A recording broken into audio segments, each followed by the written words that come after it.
Assalamualaikum warahmatullahi wabarakatuh. Cabang Dinas Pendidikan Wilayah 5, Dinas Pendidikan dan Kebudayaan Provinsi Jawa Tengah mengucapkan selamat menunaikan ibadah puasa Ramadan 1445 Hijriah. Semoga Allah SWT menerima amal ibadah kita. Assalamualaikum warahmatullahi wabarakatuh.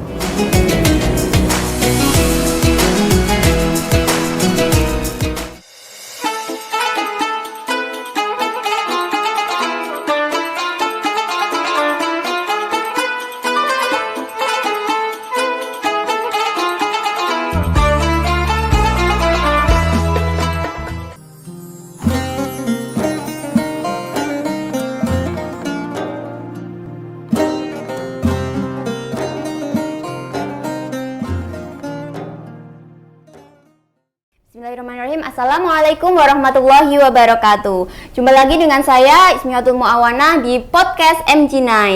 Kali ini kita akan berbincang-bincang dengan tema yaitu pendidikan karakter dan kompetensi profil pelajar Pancasila di bulan suci Ramadan 1445 Hijriah.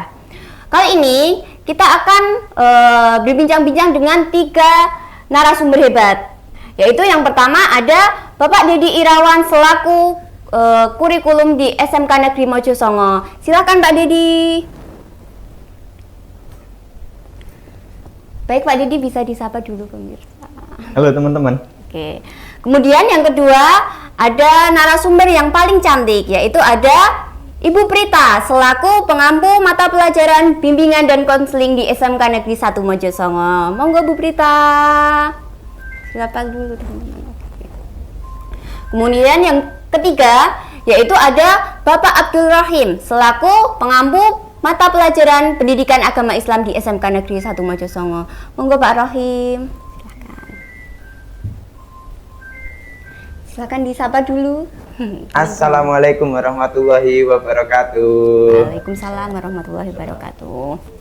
Baik, bagaimana kabarnya Bapak Ibu semuanya? Alhamdulillah baik. Alhamdulillah. Sehat. Tetap semuanya. semangat puasa nggih Bapak Ibu. Harus semangat.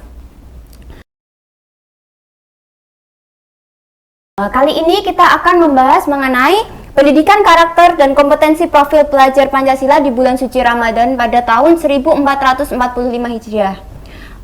Berkaitan dengan tema tersebut, dilihat dari narasumber kita yang semuanya pendidik pasti sudah paham betul apa arti dari pendidikan sendiri.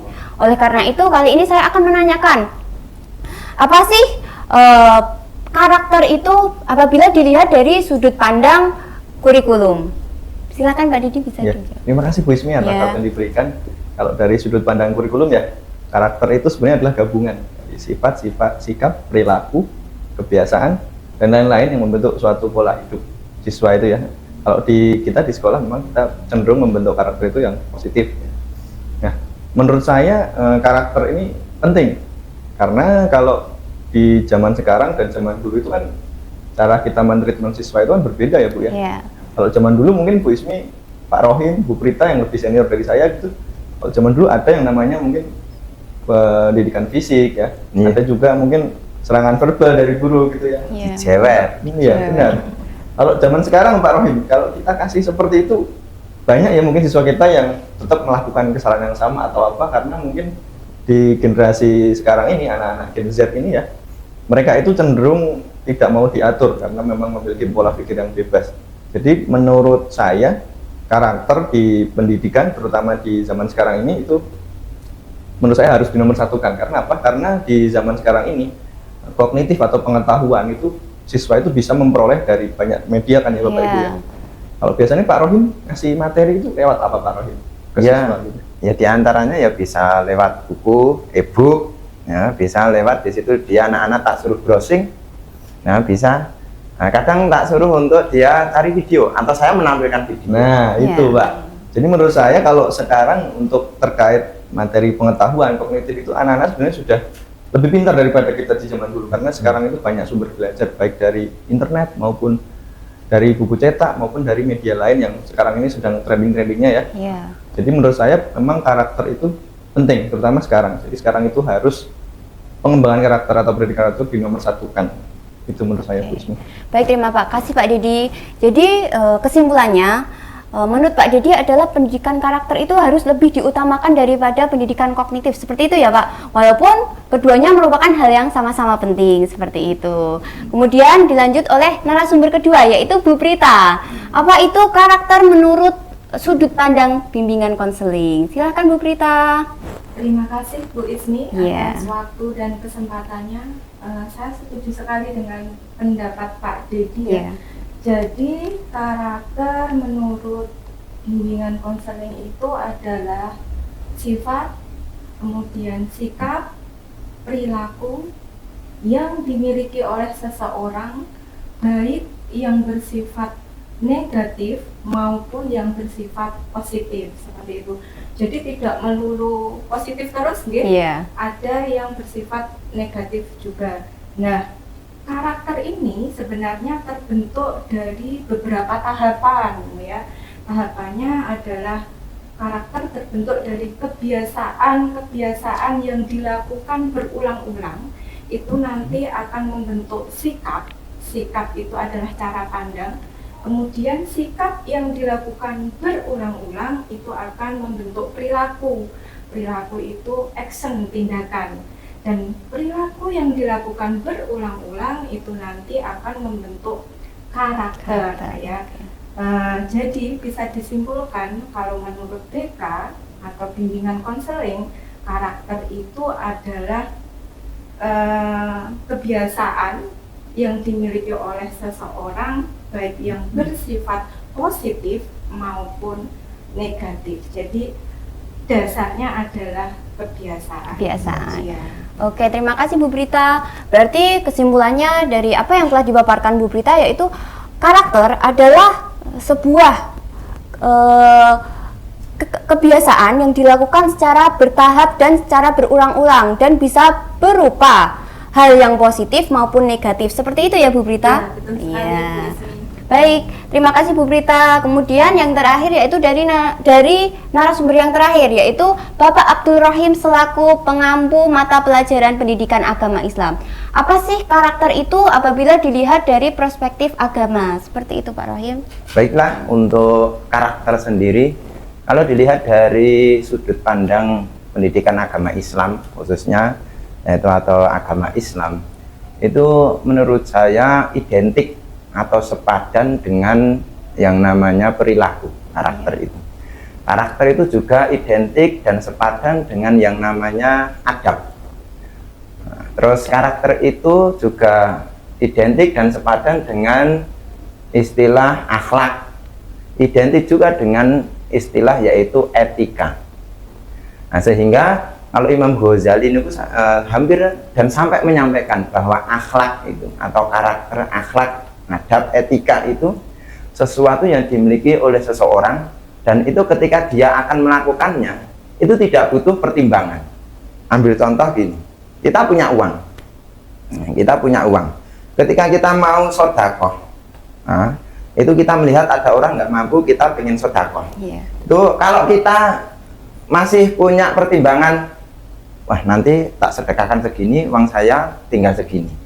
Nah, kalau kita masih ada pertimbangan, masih mikir, nah itu tidak akhlak. Tapi kalau Imam Ghazali telah menyampaikan yang namanya akhlak itu ya langsung spontanitas. Berarti spontan tanpa harus difikirkan gitu ya Pak betul. ya? Tanpa ada pertimbangan, tanpa ada di situ berpikir terlebih dahulu bahwa kita melihat orang yang tidak mampu langsung kasih. Nah itu. Nah, sehingga kalau karakter tadi karena identik dengan akhlak, identik dengan yang namanya adab, etika, semuanya itu dilihat dari sudut pandang yaitu agama Islam, itu sesuai dengan diperintahkannya atau diutusnya Rasulullah Muhammad SAW di bumi ini, yaitu liutammima makarimal akhlak, yaitu untuk menyempurnakan yang namanya akhlak. Maka kalau tadi dari kurikulum menyampaikan tadi bahwa itu semuanya lebih penting daripada kognitif itu tadi, ya memang karena dengan adanya bahwa akhlak, karakter itu terbangun baik, maka seluruhnya nanti di dalam tatanan kehidupan itu insya Allah itu entah di sekolah, entah di rumah, di masyarakat manapun berada, maka di situ akan terjadi tatanan yang baik. Nah, tatanan yang dimana di situ tidak akan ada perilaku-perilaku yang jelek. Nah, dan itu bisa diterapkan dimanapun. Makanya sangat penting sekali dengan adanya karakter atau pendidikan karakter itu tadi. Baik, terima kasih Pak Rohim untuk penjelasannya. Dari Pak Rohim sendiri dapat disimpulkan bahwa karakter merupakan hal yang sangat penting dan harus diterapkan dimanapun berada. Seperti itu ya Pak ya. Betul. Oke, kita lanjut ke pertanyaan yang selanjutnya. Ini bisa dimulai dari kurikulum lagi ya, mungkin ya, bagian kurikulum lagi. Ya, Silakan. Oke, yaitu yang pertanyaannya adalah bagaimana upaya pengembangan karakter peserta didik di lingkungan sekolah ini, khususnya di bulan suci Ramadan ini ya Pak ya. Silahkan Mbak Didi. Oh ya, jadi pengembangan karakter di sini ya, di sekolah kita itu sebenarnya sudah berjalan dari dulu-dulu ya. Kalau di sebelum Ramadan kita ada yang namanya program Proyek Penguatan Profil Pelajar Pancasila, atau kita singkat P5 itu ya. Iya. P5, kalau dulu P5BK sekarang jadi P5 gitu ya. Itu program yang selama kurang lebih waktu 2 minggu siswa itu akan dibina dan diberi pendidikan karakter ya. Di situ ada 6 dimensi yang harus dikembangkan ya, ada beriman, bertakwa, berakhlak mulia, ada berkebinekaan global, ada gotong royong, mandiri, kreatif, dan bernalar kritis. Tapi juga sebenarnya pengembangan karakter itu juga tidak hanya di program itu sebenarnya, memang sudah melekat di semua mata pelajaran. Cuma kalau memang di bulan Ramadan ini kita memang ada kegiatan atau program ya yang memang bertujuan untuk mengembangkan karakter. Salah satunya kalau di pagi hari itu ada yang namanya literasi ya, literasi Al-Quran, literasi Al-Quran. Itu kalau yang non-Islam gimana Pak Rohim kalau di literasi Islam di pagi hari itu Pak Rohim? Untuk literasi yang non-Islam, karena murid-murid kita peserta didik itu tidak semuanya Islam ya, itu biasanya dia membuka kitabnya. Nah, dia membaca beberapa kitabnya, apa yang bisa dipelajari dari kitabnya dari mereka. Artinya dia yang Kristen ya sesuai dengan kitabnya, yang Kristen, yang Katolik ya Katolik, yang Hindu ya Hindu, yang Buddha ya Buddha itu tadi. Sama. Literasi sesuai dengan agama masing-masing seperti itu ya, kegiatan literasi keagamaan ya. Iya. Itu sangat mengembangkan karakter dengan sangat baik. Karena apa? Karena di situ ada dimensi ya. Jadi ada 2 dimensi mungkin yang melekat. Yang pertama ya selain beriman tadi ada berkebinekaan global, karena mereka harus toleransi juga ya. Misalnya lagi baca Al-Quran nih, maksud ya sampingnya lagi baca kitab Zabur, maksud ya mengganggu kan. Baik ya. Itu juga kita terima kasih karena dengan guru-guru agama biasanya menghandle guru-guru tim kerohanian SMK itu ya. Ada kerjasama ada seperti kerjasama itu. Benar, jadi kita melibatkan semua elemen, jadi nggak cuma wali kelas, tapi guru akan mendampingi di situ. Kemudian ada juga program kalau di bulan Ramadan ini pesantren kilat, yang kita juga difasilitasi oleh tim kerohanian dan juga Bapak Ibu guru. Nah, kalau itu yang non-Islam gimana Pak Rohim pas ke kegiatan itu? Untuk pesantren kilat sendiri, kalau kerohanian itu nanti dihandle sama guru-guru yang non-Islam. Jadi sudah ada sendiri. Nanti kegiatannya apa, yaitu nanti langsung dengan guru agama non-Islam sendiri. Jadi tetap ada kegiatan, bukan berarti terus karena ini judulnya pesantren kilat hanya untuk Islam, terus dia nanti nggak ada kegiatan, tidak, tetap difasilitasi semua. Gitu. Jadi intinya itu Bu. Jadi kalau di kita itu memang pengembangan karakter sudah melekat di setiap mata pelajaran itu secara tidak langsung ya. Iya. Jadi memang nggak cuma di mapel PKN dan agama saja, di mapel lainnya juga menerapkan pengembangan karakter masing-masing. Seperti kayak kalau pulang sekolah kita ajak salim ya, membuat kesepakatan kelas dan sebagainya. Kemudian di program-program yang nyata atau yang terasa ya seperti tadi sebelum Ramadan kita ada B5BK, ada literasi digital. Kalau di bulan Ramadan ada literasi keagamaan dan juga ada pesantren kilat itu tadi Bu.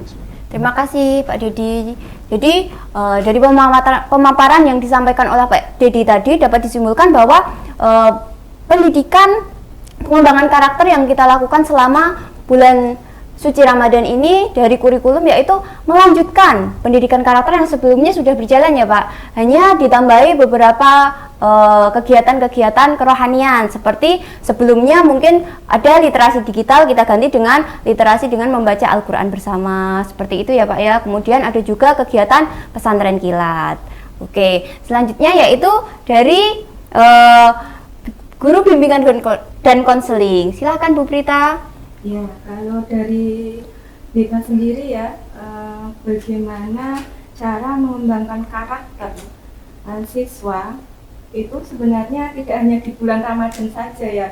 Sebelum bulan Ramadan pun kita BK itu kan identik dengan Karakter, siswa iya. seperti itu ya. Membentuk Jadi kedisiplinan. kita tidak nunggu bulan Ramadan kemudian kita terus mengembangkan pendidikan karakter itu, enggak. Jadi setiap saat, setiap waktu kita mengembangkan pendidikan karakter. Jadi kalau untuk TK itu ketika kita mau mengembangkan karakter siswa itu dilalui beberapa tahap. Yang pertama mungkin siswa diberi angket kebutuhan khusus. Lah, angket itu fungsinya untuk apa toh? Fungsinya untuk membuat program, kemudian program itu program tahunan, program semesteran, kemudian ada alur layanan TK. Jadi angket yang telah diberikan kepada siswa itu diisi oleh siswa, kemudian dianalisis menggunakan aplikasi. Nanti aplikasi tersebut sudah memunculkan program-program yang dibutuhkan oleh BK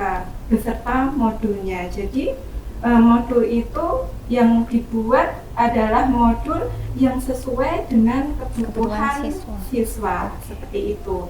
Kemudian setelah itu kita berusaha mewujudkan disiplin positif di kelas ya, dengan membuat keyakinan kelas misalnya di setiap tahun ajaran baru. Idealnya di setiap tahun ajaran baru bersama-sama siswa di kelas. Jadi keyakinan kelas apa yang ingin dibuat, kemudian disepakati bersama dan dilaksanakan. Dan tugas kita sebagai guru PK sebenarnya tidak hanya guru PK aja, semua guru, tugas semua guru. Kita mengingatkan kesepakatan kelas apa yang telah disepakati. Mungkin menyuruh salah satu siswanya untuk membacakan agar anak-anak itu dalam proses pembelajaran ingat kesepakatan apa yang telah disepakati, jadi tidak dilanggar. Kemudian kita melakukan pembiasaan karena namanya karakter itu dibangun dari kebiasaan seperti yang sudah saya katakan tadi di depan. Jadi kita menyuruh anak-anak sebelum proses pembelajaran, menyuruh anak-anak itu berdiri, kemudian mengecek atributnya apakah sudah komplit. Kalau sudah komplit silahkan duduk kembali, kalau belum komplit silahkan ke ruang tiket untuk meminta AKPS. Seperti itu. Kemudian ketika pulang sekolah sama yang dikatakan Pak Dedi, kita juga berusaha menerapkan salim dulu ya. Kalau pulang salim, pamitan. Ketika salim, ketika kita berinteraksi dengan siswa, otomatis siswa merasa memiliki kita dan kita memiliki siswa. Seperti itu. Ada ikatan batin seperti itu. Dan kalau yang dikaitkan dengan bulan Ramadan mungkin ini ya, ketika siswa itu membuat kesalahan, misalnya anak rame di kelas atau apa gitu, kita memberikannya bukan punishment ya, sekedar untuk meningkatkan karakter anak, disuruh sholat berjamaah di masjid, tetapi dengan menggunakan absen khusus yang harus ditandatangani oleh imam sholat. Seperti itu setiap zuhur dan setiap asar. Kalau bulan Ramadan biasanya asarnya kan terkadang tidak di sekolah karena sudah pulang ya, pulangnya jam 2:45 menit seperti itu. Jadi mereka bisa pulang dan sholat berjamaah di rumah, seperti itu. Kami pun juga memberikan konfirmasi kepada orang tua, ibu tolong ini anaknya ada tugas untuk sholat berjamaah, nanti putranya disuruh mengimami ya, gitu. Seperti itu ya Mbak. Jadi ada pengawasan juga di rumah ya Bu ya. Itu. Kemudian selain itu yang terpenting sebenarnya dalam memberikan pendidikan karakter atau mengembangkan pendidikan karakter pada siswa itu adalah kita harus bisa memberikan contoh. Ya, digarisbawahi memberikan contoh bukan menjadi contoh ya. Seperti itu. Jadi kita harus menjadi contoh terbaik buat anak agar anak-anak itu tidak hanya mendengar saja apa yang kita katakan, tetapi melihat apa yang kita lakukan. Dan itu sangat natural sekali ya Mbak, pemikiran anak seperti itu. Sangat jelas. Jadi intinya pemaparan yang telah disampaikan Bu Vita tadi yaitu upaya pengembangan karakter yang dilakukan oleh BK itu ada 3 cara, yaitu yang pertama membuat program, yang kedua yaitu membuat disiplin positif, betul. Dan yang ketiga yaitu memberikan contoh. Seperti itu ya Bu Prita?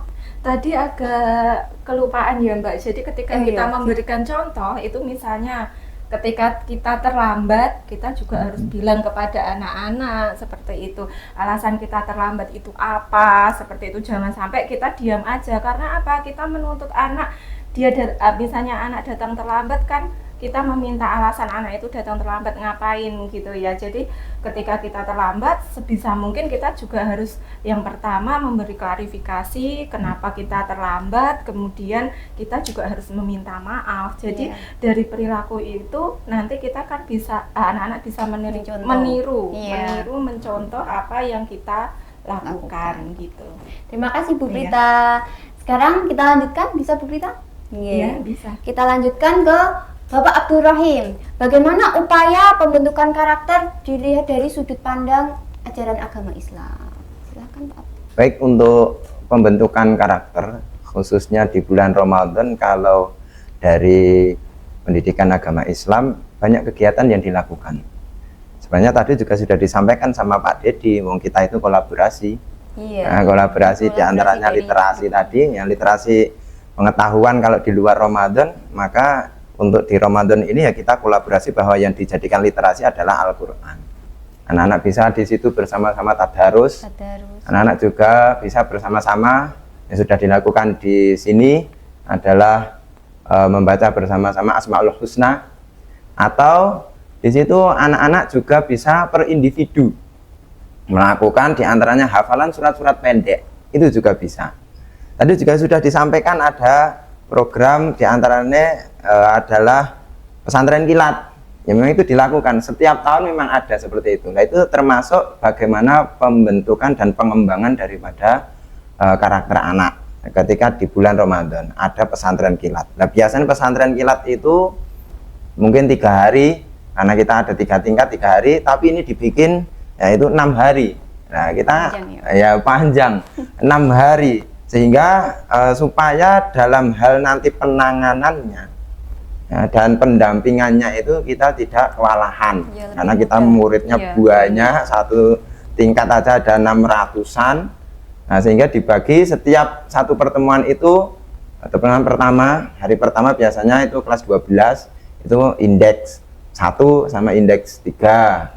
Nanti terus berikutnya, hari berikutnya indeks 2, indeks 4.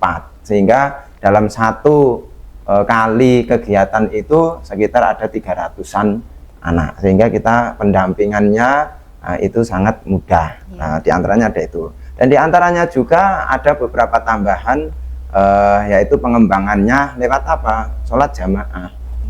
Nah, lewat sholat jamaah, khususnya untuk yaitu sholat zuhur sendiri. Nah, sholat zuhur sendiri lah, itulah beberapa pengembangan yang dilakukan untuk peserta didik dalam hal pendidikan karakternya anak selama di bulan Ramadan tersebut, untuk yaitu pendidikan agama Islam. Oke, baik, terima kasih Pak Rohim. Jadi inti dari apa yang disampaikan Pak Rohim sendiri adalah upaya pembentukan karakter dari pendidikan agama Islam sendiri, yaitu dengan menambahkan kegiatan-kegiatan keagamaan dengan bekerja sama dengan pihak kurikulum, seperti itu ya Pak. Oke, baik, nanti kita akan lanjutkan bincang-bincang kita dengan soal yang selanjutnya. Oke, kita lanjutkan ke pertanyaan yang selanjutnya, nggih. Bapak Ibu udah siap, nggih? Siap. Oke, ini pertanyaan yang terakhir. Pertanyaan terakhir nanti kita mulai dulu dari tim kurikulum, seperti itu, nggih. Yaitu kembali ke tema tadi ya Pak ya. Kita tadi kan temanya yaitu pendidikan karakter dan kompetensi profil pelajar Pancasila di bulan Ramadan. Itu entah dari regulasi atau apapun itu. Monggo Pak Dedi. Oke, terima kasih waktunya Bu Ismi. Bu Ismi lahir tahun berapa? Saya tahun 99 Pak. 99. Pak Rohim? Tahun berapa Pak Rohim? Masih juga 9 juga. 9 juga. Tapi 92. Kalau Bu Prita? Jangan tanya saya. Jangan tanya Saya saya. 95. Kita seumuran ya Bu Prita. Iya. Alhamdulillah. Alhamdulillah. Ini jadi kalau di zaman kita dulu ya, kita mengenal ada yang namanya P3. Itu P3 itu sebenarnya adalah asal usul dari P5 atau yang sekarang kita sebut profil pelajar Pancasila. Tapi kalau dulu mungkin bedanya di P3 itu melekat di pembelajaran PKN dan agama saja. Ada di KI kalau KD nggak salah ya Pak ya? Iya. Dari KI dan KD. Nah, karena kita tiap zamannya itu kurikulum berubah untuk mengikuti perkembangan zaman, maka di kurikulum Merdeka yang dulunya itu kurikulum prototipe memang diubah dari P3 menjadi profil pelajar Pancasila. Sebenarnya profil pelajar Pancasila ini juga nggak jauh-jauh dari P3 itu, memang cuma pengembangan aja. Pengembangan menjadi dimensi yang lebih up to date menjadi 6. Kemudian juga ini sudah disesuaikan dengan karakteristik anak-anak zaman sekarang milenial. Itu adalah dimensi-dimensi yang mereka perlukan nanti ke depannya saat mereka terjun ke masyarakat. Nah, jadi di profil pelajar Pancasila ini memang ada 6 dimensi. Yang pertama adalah dimensi beriman, bertakwa, dan berakhlak mulia. Yang kedua ada berkebinekaan global. Yang ketiga ada gotong royong. Yang keempat ada mandiri. Kelima ada kreatif, dan yang terakhir ada bernalar kritis. Nah, sebenarnya di ke-6 dimensi ini memang di sekarang ini di kurikulum baru memang sudah melekat di semua mapel pembelajaran tanpa kita sadari ya. Cuma memang kita juga ada program yang bertujuan untuk mendongkrak profil pelajar Pancasila tersebut lewat program yang saya sampaikan sebelumnya tadi di sesi sebelumnya, yaitu ada P5. Penguatan proyek profil pelajar Pancasila gitu ya. Jadi kalau 6 dimensi ini selain di P5BK tadi ya, itu kita sebenarnya sudah melaksanakan terutama di SMK 1 Songo di seluruh pembelajaran. Contoh dimensi pertama misalkan beriman, bertakwa, dan berakhlak mulia, itu kita sudah ada tadi program-program di bulan Ramadan. Kemudian juga kalau di bulan Ramadan itu kan contohnya siswa itu kan mereka berpuasa ya, mereka berpuasa, mereka itu belajar untuk menghargai orang lain yang tidak puasa, itu juga termasuk di dalam itu. Juga kita ada seperti program menjadi muazin ya, muazinnya gantian gitu ya. Jadi intinya itu cenderung ke keagamaan. Tapi meskipun itu di keagamaan, di mapel lain juga itu ada melekat. Misalkan kalau hampir di setiap pembelajaran ya, kalau kita baru mulai pembelajaran kan kita pasti melakukan berdoa bersama. Kemudian di dimensi yang kedua itu berkebinekaan global, itu juga sudah melekat sebenarnya di semua pembelajaran. Misalkan kalau di Ramadan ini ya, kan seperti sampai Pak Rohim tadi, kita itu ada berbagai macam agama ya Pak ya. Jadi kalau kita kan nggak bisa memaksakan untuk agama itu ikut puasa ya. Paling nggak kan agama-agama yang lainnya itu kan menghargai umat-umat yang sedang berpuasa ya. Itu contohnya. Kemudian di dimensi yang ketiga ada berkebinekaan global. Dimensi yang ketiga itu ada gotong royong. Gotong royong ini kita sudah sering ya Bu Ismi, biasanya kalau di awal pembelajaran pasti membuat seperti kayak kesepakatan kelas ya. Mungkin di Ramadan juga ada kesepakatan kelas baru ya mungkin. Contoh, kita bikin kesepakatan anak-anak di bulan Ramadan kita nggak boleh marah-marah, kalian nggak boleh marah-marah, Bapak Ibu guru juga nggak marah-marah misalkan ya, seperti itu. Kemudian di dimensi berikutnya ada mandiri. Kalau mandiri ini ya mungkin yang seperti Pak Rohim bilang tadi di sebelumnya ya, kalau siswa itu di bulan Ramadan itu biasanya kan lebih antusias gitu ya ke masjid, jadi mereka lebih sadar kan kewajiban mereka akan regulasi diri mereka masing-masing, pemahaman diri masing-masing. Kemudian benar Bu, tanpa harus disuruh. Kalau dulu kita harus ya, bukan harus sih, kita dulu mungkin agak gitu ya, agak melihat kalau ke masjid itu kok lebih sedikit daripada bulan Ramadan gitu ya. Kemudian ada dimensi selanjutnya ada bernalar kritis. Bernalar kritis ini seperti yang Pak Rahim tadi sudah sampaikan ya, kalau siswa itu mereka itu biasanya kalau di bulan Ramadan ini punya kayak pertanyaan-pertanyaan yang mungkin tidak akan terpikirkan saat tidak bulan Ramadan gitu. Misalkan kayak apa Pak Rohim? Misalkan. Jadi antaranya yang sering anak-anak tanyakan itu berkaitan dengan hukum rokok. Karena ya sepengetahuan anak-anak itu ketika Ramadan itu mendapatkan penjelasan bahwa yang membatalkan itu ada sesuatu yang masuk ke tenggorokan, makanan, minuman, sehingga dianggapnya bahwa rokok itu yang masuk hanya asap. Ya, misalkan seperti itu. Mungkin kalau di pembelajaran biasa yang non Ramadan gitu, sebelum Ramadan atau bukan bulan Ramadan, anak-anak misalkan kita kan sudah menerapkan pembelajaran di kurikulum Merdeka dengan metode PJBL ya. Nah, itu di situ juga sudah melekat. Anak-anak itu biasanya kita beri job sheet itu kalau yang pelajaran praktek ya. Anak itu biasanya mengeksplorasi, kita hanya memberikan dasar. Nah, itu termasuk bernalar kritis, karena kalau tidak bernalar kritis ya otomatis pekerjaannya tidak akan selesai gitu. Kemudian yang terakhir ada dimensi kreatif ya. Kalau kreatif, Bu Ismi dan Bapak Ibu lain mungkin sudah lebih hebat daripada saya yang baru-baru ya. Kalau Bu Ismi biasanya ngajar gitu pakai media apa Bu Ismi? Saya biasanya pakai media elektronik Pak, bisa menggunakan buku digital atau Digital. video-video seperti itu. Kalau Pak Rohim biasanya pakai apa Pak? Mungkin kuis atau apa gitu Pak? Menggunakan Kuis. buatan Pak? Kuis pernah, terus termasuk juga video atau PowerPoint juga kita lakukan. Terus termasuk juga terkait dengan melihat fenomena sekeliling di masyarakat, di lingkungannya masing-masing, itu juga bisa.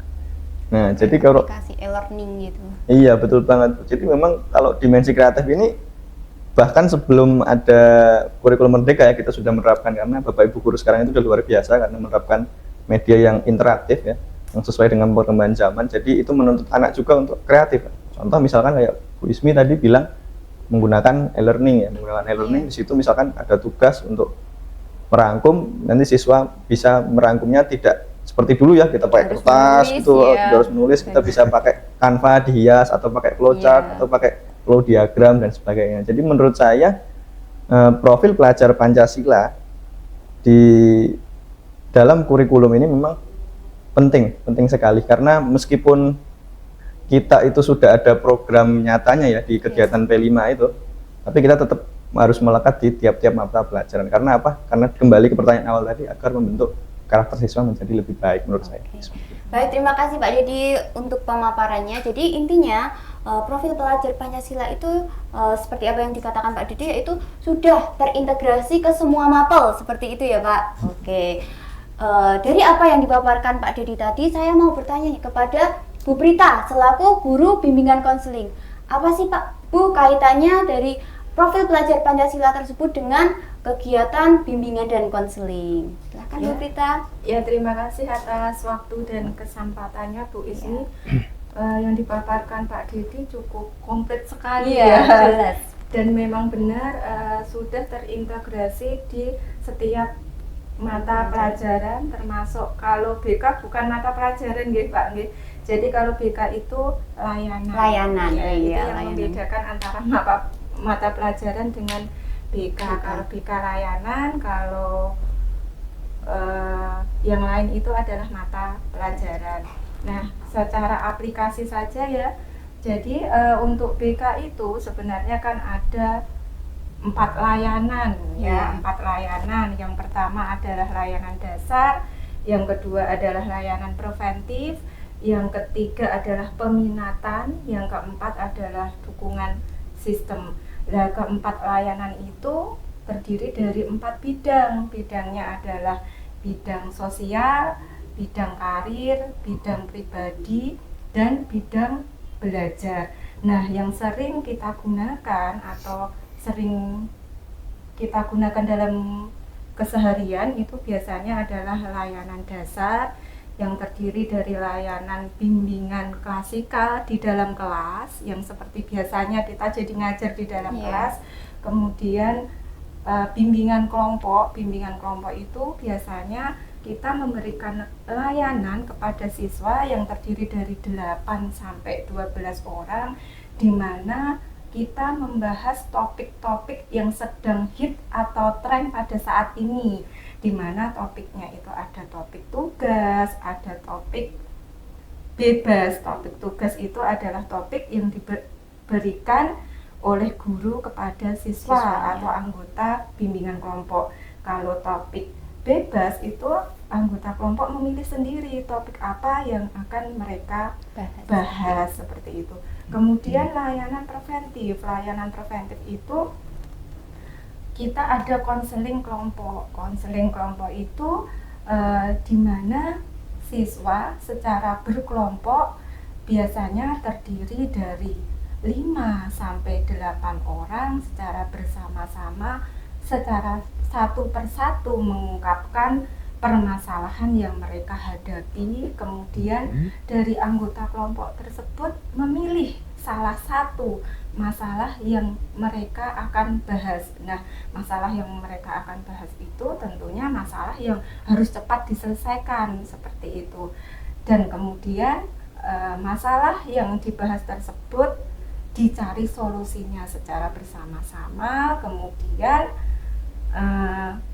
yang mempunyai masalah mengambil keputusan solusi apa yang akan dia diambil seperti itu. Kemudian yang keempat adalah konseling individu, itu konseling antara guru dengan siswa. Biasanya hanya satu guru, satu siswa, bisa berupa masalah pribadi, karir, belajar maupun sosial tadi, yang 4 bidang tadi.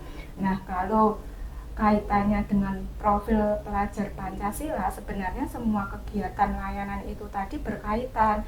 Saya contohkan saja ketika kita melakukan konseling kelompok, ya, konseling kelompok, misalnya dimensi kreatif, ya, kreatif itu kan tadi konseling kelompok tadi kan ada satu masalah yang harus diselesaikan.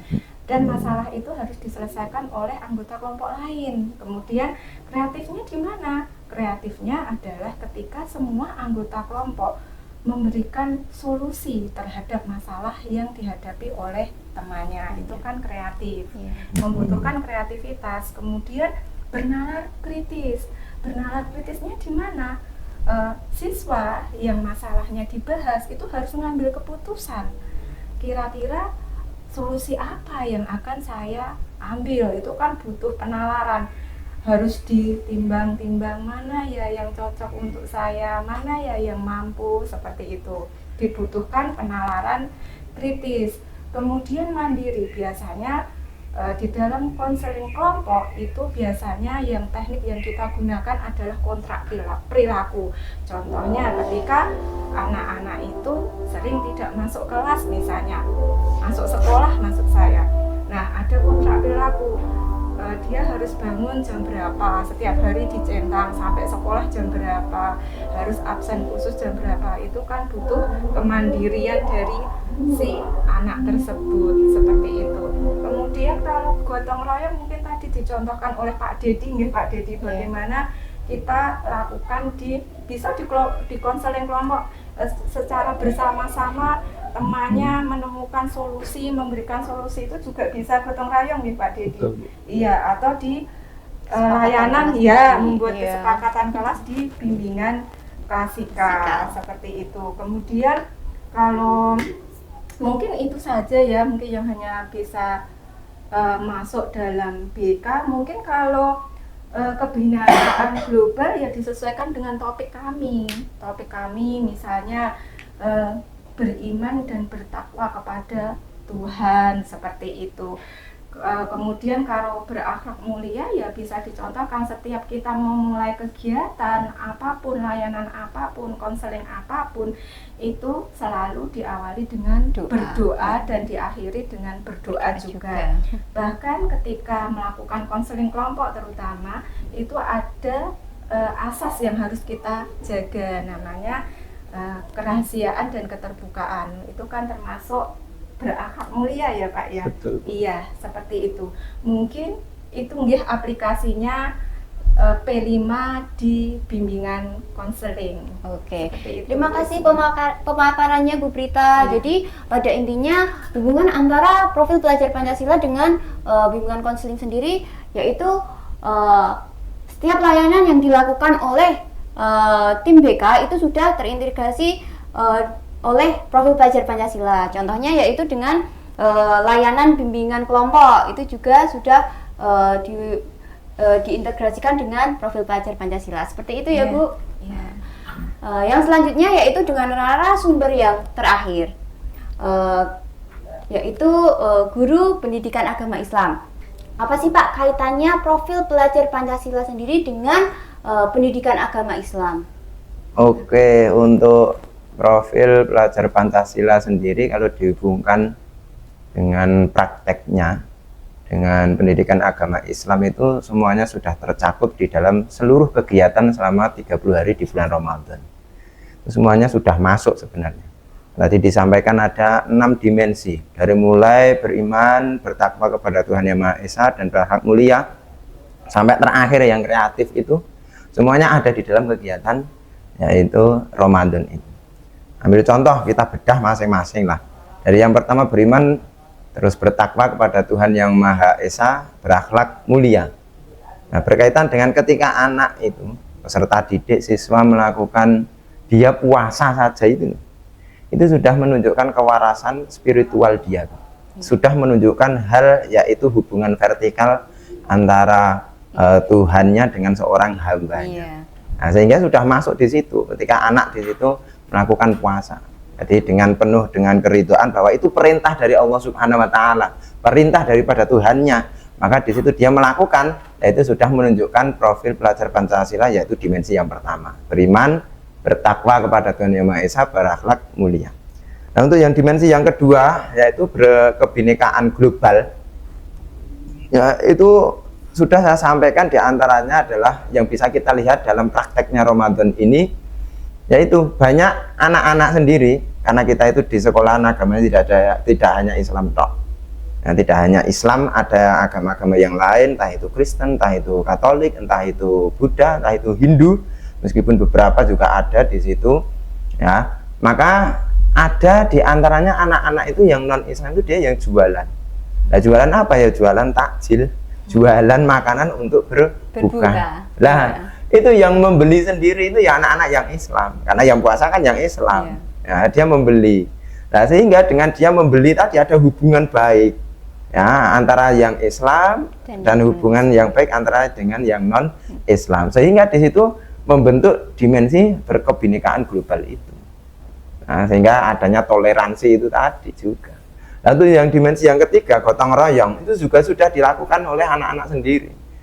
Nah, jadi yang namanya pendidikan karakter itu semuanya tidak hanya didapat dari pendidikan formal yang ada di sekolah.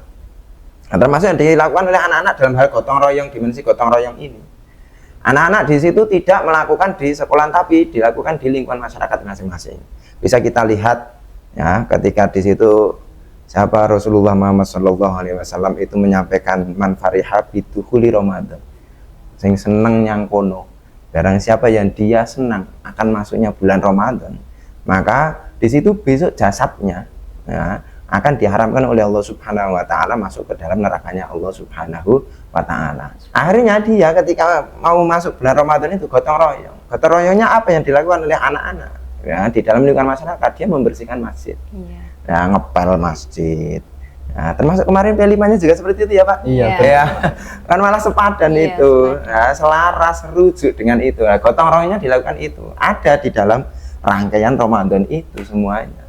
Nah, kalau yang dimensi mandiri tadi sudah disinggung sama Pak Dedi sebagai perwakilan dari kurikulum, bahwa memang anak-anak itu lebih ketika tahu momen Ramadan itu antusiasnya dan kesadaran dirinya di dalam kemandirian itu memang lebih baik daripada di luar Ramadan. Zuhur belum waktunya itu sudah banyak yang kumpul di masjid. Itu sampai heran juga, bahkan guru yang lain di luar guru agama Islam juga heran, kok bisa ya Pak kayak gini. Ya bisa ya, dia nggak mungkin mau jajan juga nggak mungkin. Nah, tujuan utamanya pasti di masjid. Langsung masjid. Itu sudah membentuk kemandirian di dalam diri anak-anak yang masuk dalam dimensi mandiri. Nah, kalau untuk yang dimensi bernalar kritis tadi juga sudah disampaikan, juga disinggung sama Pak Dedi selaku kurikulum. Pertanyaan-pertanyaan yang di situ mungkin di luar Ramadan tidak terbesit di dalam otaknya, di dalam pikirannya, keluar di situ tadi. Nah, sehingga anak-anak itu mulai ketika dihubungkan dengan agama, ayat Quran, bahwa kita sering mendengar di dalam ayat Al-Quran itu afala tatafakkarun, afala ta'qilun, terus termasuk ulil albab, itu semuanya. Nah, itu kan untuk menyempurnakan potensi akal. Nah, untuk memaksimalkan potensi akal, yang dimana Ramadan itu terus anak-anak ini mulai akalnya itu dimaksimalkan, terus dia kritis. Termasuk pertanyaan beberapa di antara Pak, kentut ketika renang itu bagaimana Pak hukumnya? Ada pertanyaan seperti itu, Pak, ketika ngerokok itu bagaimana hukumnya? Terus ada, Pak, ketika di situ puasa tapi masih misuh itu bagaimana Pak hukumnya? Nah, akhirnya muncul nalar kritis dia. Nalar kritis dia terus muncul, sehingga pertanyaan-pertanyaan yang awalnya dia tidak terbesit di dalam otaknya, di dalam pikirannya ketika Ramadan, karena dia juga langsung menjadi pelakunya, dia berpuasa, maka ada pertanyaan-pertanyaan sehingga di situ menggugah daripada nalar kritis dari anak-anak itu. Terus yang terakhir terkait dengan dimensi yang kreatif, itu banyak kreativitas yang dilakukan anak ketika Ramadan. Ya, di antaranya buka bersama itu kan kreativitas juga.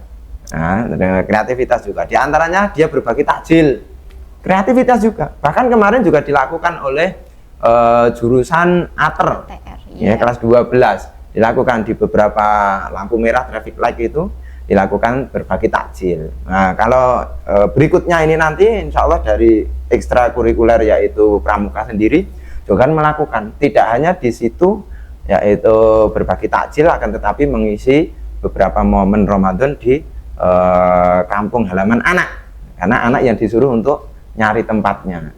Nah, itu nanti tidak hanya berbagi takjil, kita juga di situ berperan untuk ngisi kegiatan TPA-nya, kegiatan termasuk sholat tarawihnya, termasuk kultumnya itu. Nah, adalah itulah beberapa kreativitas juga yang dilakukan oleh anak.